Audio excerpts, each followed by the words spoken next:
Hello दोस्तों, welcome to channel on Emcure. आपका मेरे चैनल पर स्वागत है।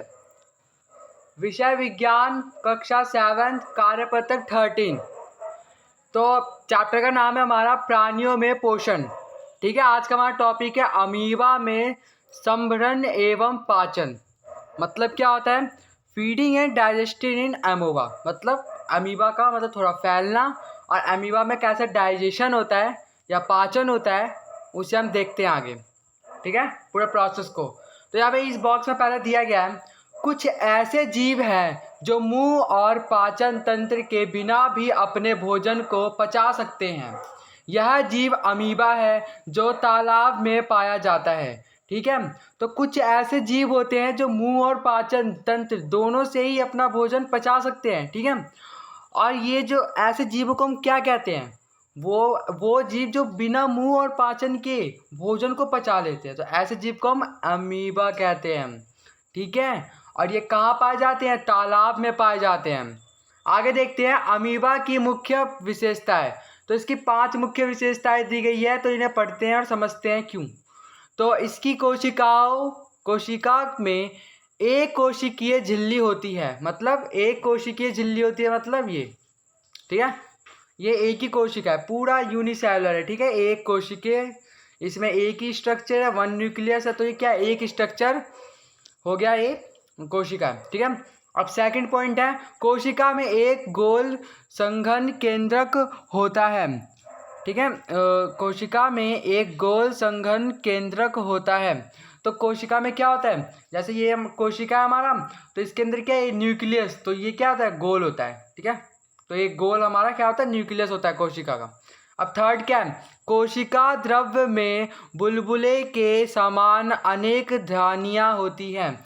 तो कोशिका में क्या होती है? ऐसे, ये जैसे कोशिका है, ये ऐसे ऐसे ऐसे बिंदु टाइप के ना बुलबुले से, ये सब क्या है? धानियाँ, मतलब वैक्यूल्स। तो इसे इन इंग्लिश में कहते हैं वैक्यूल्स। ये छोटी छोटी धानियाँ होती है। अब फोर्थ पॉइंट है नग्न आंखों से नहीं देखा जा सकता। मतलब इसे हम अपनी नॉर्मल आई से नहीं देख सकते। इसे हम किससे देखेंगे? माइक्रो ऑर्गेनिज्म से देखेंगे। ओके, अब फिफ्थ पॉइंट है यह निरंतर अपनी आकृति व स्थिति बदलता रहता है।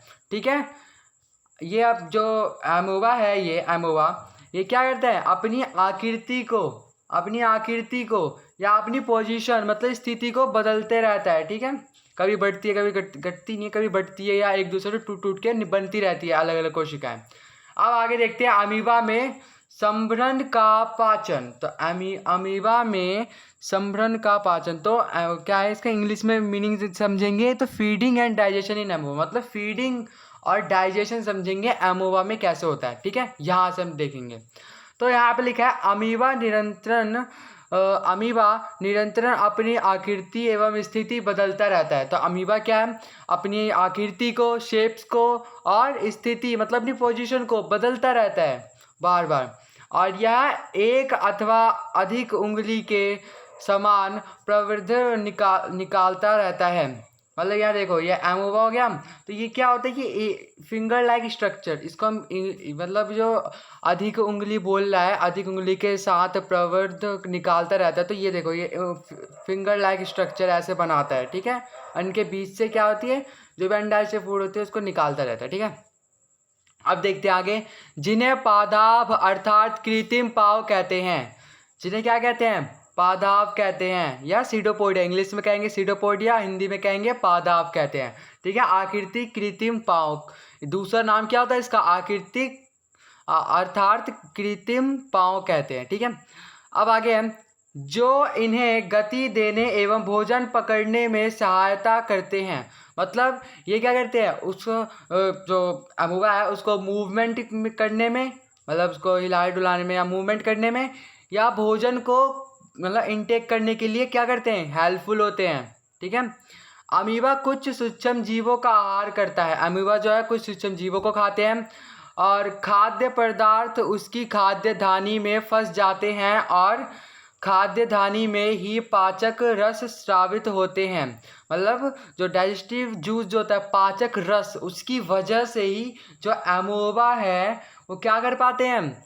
भोजन को डाइजेस्ट कर पाते हैं। ठीक है, ये खाद्य पदार्थ पर क्रिया करके उन्हें सरल पदार्थों में बदल देता है। मतलब जो खाद्य पदार्थ होते हैं वो जब इनटेक कर देते हैं तो कॉम्प्लेक्स सब्सटेंस होता है, तो उसको क्या करती है, वो डाइजेस्टिव जूस जो है वो धीरे धीरे क्या कॉम्प्लेक्स छोटे छोटे भागों में पीसेस में कर देती है, सिंपल सब्सटेंस में, जिससे कि ईजिली इनटेक हो सके। आगे देखते हैं।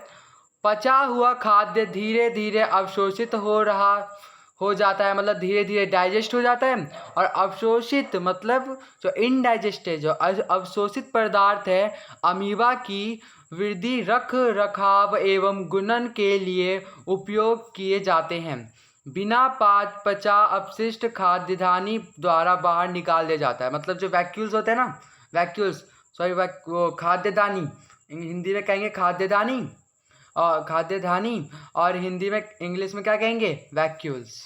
तो ठीक है, तो ये दोनों ही इंग्लिश हिंदी मीनिंग है। तो ये दोनों क्या मतलब ये जो इसकी हेल्प से क्या करते हैं, जो इनडाइजेस्टेड है, जो अपशिष्ट बचा हुआ है, जो डाइजेस्ट नहीं हो पाया है, मतलब अपशिष्ट से बचा हुआ है, उसको क्या करते हैं, थ्रो आउट करते हैं, बाहर कर देते हैं। ठीक है, निकाल देते हैं। आगे देखते हैं। यहाँ पे नोट्स दिया गया, कुछ तथ्य दिए गए हैं, तो इसे पढ़ते हैं। अमीबा और मानव में पोषण के बीच समानता यह है, क्या इन दोनों के बीच समानता बतानी है। ठीक है, ध्यान से देखना है, यहाँ समानता बतानी है। देखते हैं क्या क्या समानता है, कि दोनों में पाचन एवं जटिल खाद्य पदार्थों को सरल पदार्थों में परिवर्तित कर देते हैं। मतलब जो अमीबा है, ठीक है, या कोई पर्सन है, वो क्या कर सकते हैं, दोनों ही क्या इक्वल है एक दूसरे के, मतलब दोनों क्या कर सकते हैं, खाद्य पदार्थ को सिंपलर सब्सटेंस में कन्वर्ट कर सकते हैं। मतलब छोटे छोटे टुकड़ों सरल पदार्थ को, जो भी खाद्य पदार्थ लेंगे उसको सरल पदार्थ में कन्वर्ट कर सकते हैं। अब देखिए अंतर देखते हैं यहाँ पे, वो क्या था, समानता, मतलब दोनों में एक समान, दोनों में क्या है, एक समान बताना है यहाँ पे। ठीक है, यहाँ पे था एक समानता, और यहाँ पे क्या अंतर बताने कि दोनों में क्या अंतर होगा। तो अमीबा का मुंह नहीं होता, ठीक है, माउथ नहीं होता, मुंह नहीं होता अमीबा का, और वह पाचन तंत्र नहीं है, मतलब वह और पाचन तंत्र भी नहीं होता इनके पास। ठीक है, पर जबकि मानव जो है उसके पास मुंह भी होता है और डाइजेस्टिव सिस्टम मतलब पाचन तंत्र भी होता है, जो कई अंगों से मिलकर बना होता है। ठीक है, तो यहाँ पे आप ये वर्कशीट देख रहे हैं, जिससे इस वर्कशीट से रिलेटेड जो 3 क्वेश्चन दिए गए थे, इसे हम आगे सॉल्व करेंगे। ठीक है, यहाँ देखो आंसर इसके। तो अमीबा में खाद्य पदार्थ उसकी खाद्य धानी में फंस जाते हैं और खाद्य धानी में ही पाचक रस स्रावित होते हैं। ठीक है, इन दोनों का आंसर खाद्य धानी होगा। ठीक है, क्योंकि दोनों ही एक ही पॉइंट पे है। अमीबा में खाद्य पदार्थ उसकी खाद्य धानी में फंसते हैं। अभी हमने पीछे पढ़ा था ना, कहाँ फंसते हैं, खाद्य धानी में खाद्य पदार्थ फंस जाते हैं, और खाद्य धानी में ही पाचन रस, जो पाचक डाइजेस्टिव जूस जो होता है, पाचक रस, वो वहाँ पे क्या करते हैं, उसको डाइजेस्ट कर देती है। ठीक है, खाद्य पदार्थ को, तो खाद्य धानी दोनों का आंसर हो जाएगा। अब प्रश्न नंबर 2 जो है इसको देखते हैं। ठीक है, यहाँ पे प्रश्न नंबर 2 है, ध्यान से देखना इसका आंसर। मानव एवं अमीबा में पोषण में कोई एक समानता एवं एक अंतर लिखिए। तो एक समानता और एक अंतर लिखना है, यह भी हमने समानता पढ़ा था अमीबा और मानव पोषण के बीच। तो ये हमारी एक समानता, ठीक है, ये पूरा, और ये रहा हमारा अंतर। ठीक है, ये रहा, तो यहाँ से आप इसके आंसर राइट कर लेंगे। प्रश्न नंबर 3 देखते हैं, लास्ट प्रश्न देखते हैं हम। लास्ट प्रश्न क्या कह रहा है, पादाव अर्थात कृत्रिम पाव किसे कहते हैं, दोनों का अर्थ एक ही है, पादाव अर्थ कृत्रिम पाव किसे कहते हैं, यहाँ देखते हैं। उत्तर है अमीबा निरंतरन अपनी आकृति एवं स्थिति बदलता रहता है। ठीक है, अमीबा जो है अपनी बार बार आकृति और स्थिति, शेप्स एंड पोजीशन बदलता रहता है। यह एक अथवा अधिक उंगली के साथ प्रवृद्ध निकलता रहता है। ठीक है, एक उंगली या कई सारी उंगलियां इसमें निकलती रहती है, जिन्हें हम क्या कहते हैं, पादाव कहते हैं, मतलब सीडोपोडिया कहते हैं। इंग्लिश में सीडोपोडिया कहते हैं और हिंदी में पादाव कहते हैं। और पादाव का भी दूसरा मतलब क्या होता है, कृत्रिम पाव होता है। ठीक है, तो ये थी हमारी आज की वर्कशीट जो कंप्लीट हो चुकी है। अगर आपको चैनल अच्छा लगा तो प्लीज़ इसे सब्सक्राइब करना ना भूलें। Thanks for watching.